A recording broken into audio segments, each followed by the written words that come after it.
यहां पर सवाल ये था, जिसने सवाल पूछा था कि हम पंजाबी नहीं हैं, हमें गुरुमुखी भी नहीं आती, सुखमनी साहिब जी का पाठ सुनते हैं, आप कहते हैं इसलिए सुनते हैं, समझ में भी नहीं आता, तो क्या हमें फल मिलेगा?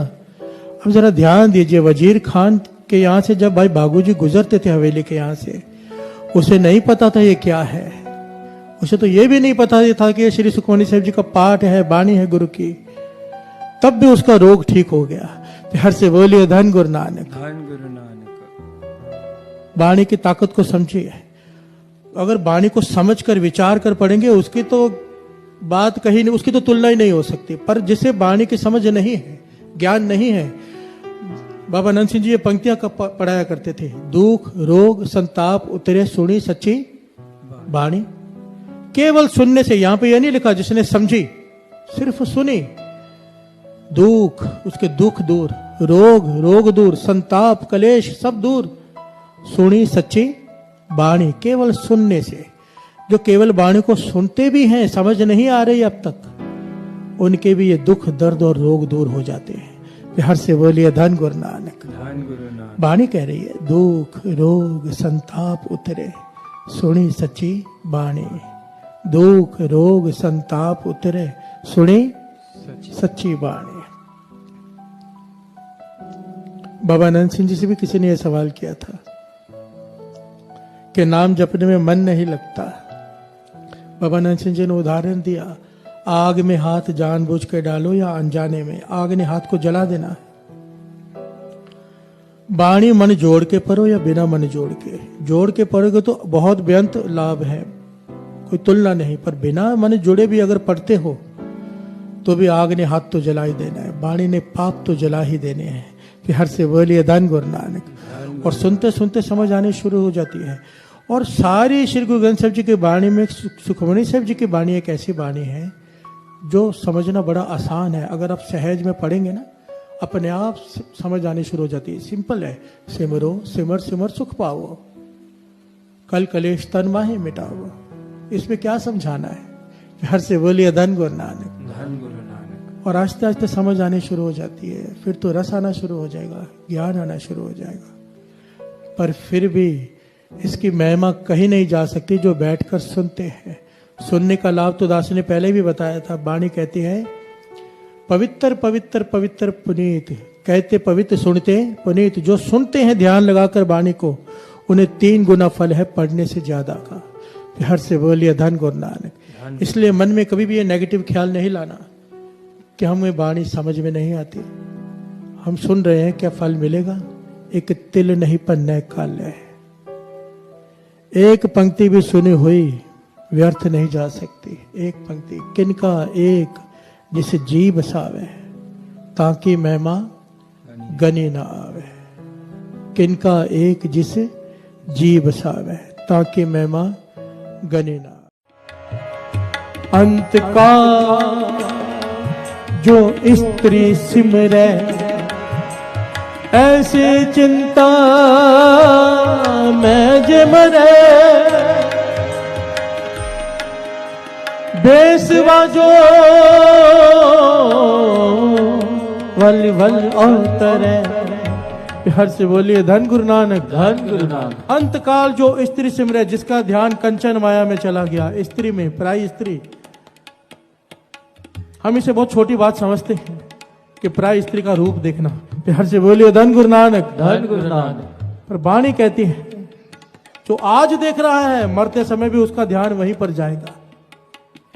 और मरते समय उसका ध्यान वहां चला गया पराई स्त्री के संग पर, तो वेश्वा का जन्म मिलेगा कि भोग ले अब जितने रस भोगने हैं।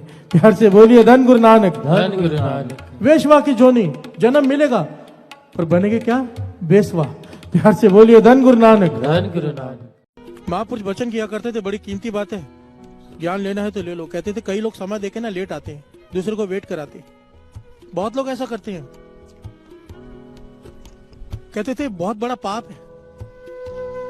कहते हैं जब टाइम दिया हो वहां जाके 5-10 मिनट पहले पहुंच जाओ। वजह क्या है पता है? जो पहले पहुंचता है, कहते थे जब कोई किसी को इंतजार करवाता है ना अपना, उसके पुण्य कम होते हैं। प्यार से बोलिए धन गुरु नानक। ये बड़ी गहराई है इस बात में। इतनी जल्दी समझ में नहीं आएगी, पर अगर बहुत ध्यान से विचार करेंगे ना 101% ये बात सच्ची है और सही है। जब हम किसी को इंतजार कराते हैं, वो वेट कर रहा है, उसका टाइम वेस्ट हो रहा है, चाहे किसी भी वजह से। एक तो वो आदमी कभी जिंदगी में तरक्की नहीं कर सकता जो टाइम पर नहीं पहुंचता। प्यार से बोलिए धन गुरु नानक। और उसके अपने पुण्य कम होते हैं जो इंतजार करवाता है। प्यार से बोलिए धन गुरु नानक। ट्रांसफर हो जाते, जो वेट कर रहा होता है उसके पुण्य उस पर ट्रांसफर हो जाते हैं। ये ऑटोमेटिक सिस्टम है, ये सृष्टि का नियम है। प्यार से बोलिए धन गुरु नानक। प्यार से बोलिए धन गुरु नानक। धन गुरु नानक।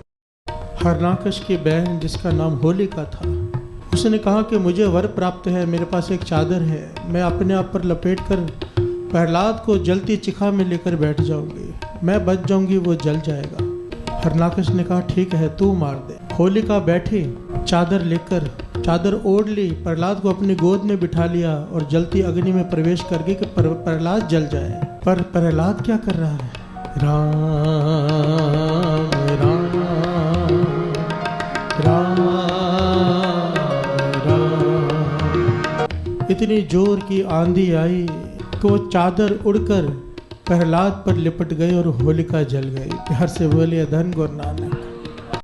मेरा प्यारा प्रीतम सतगुरु रखवाला, मेरा प्यारा प्रीतम सतगुरु रखवाला, मेरा प्यारा प्रीतम सतगुरु रखवाला, मेरा प्यारा प्रीतम सतगुरु रखवाला।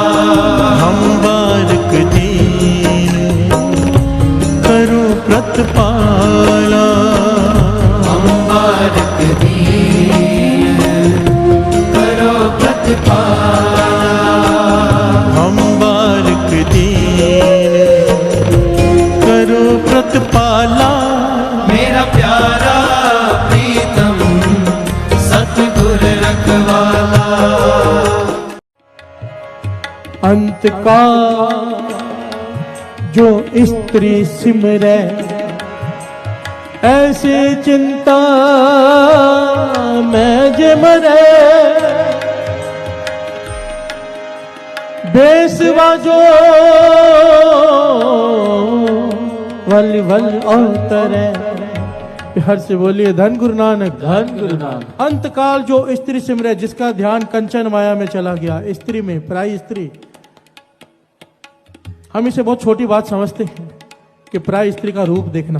प्यार से बोलिए धन गुरु नानक। धन गुरु नानक। पर वाणी कहती है जो आज देख रहा है, मरते समय भी उसका ध्यान वहीं पर जाएगा, और मरते समय उसका ध्यान वहां चला गया पराई स्त्री के संग पर, तो वेश्वा का जन्म मिलेगा कि भोग ले अब जितने रस भोगने हैं। प्यार से बोलिए धन गुरु नानक। धन गुरु नानक। वेश्वा की जोनी जन्म मिलेगा, पर बनेगे क्या? वेश्वा। प्यार से बोलिए धन गुरु नानक। धन गुरु नानक। मेरी मैनू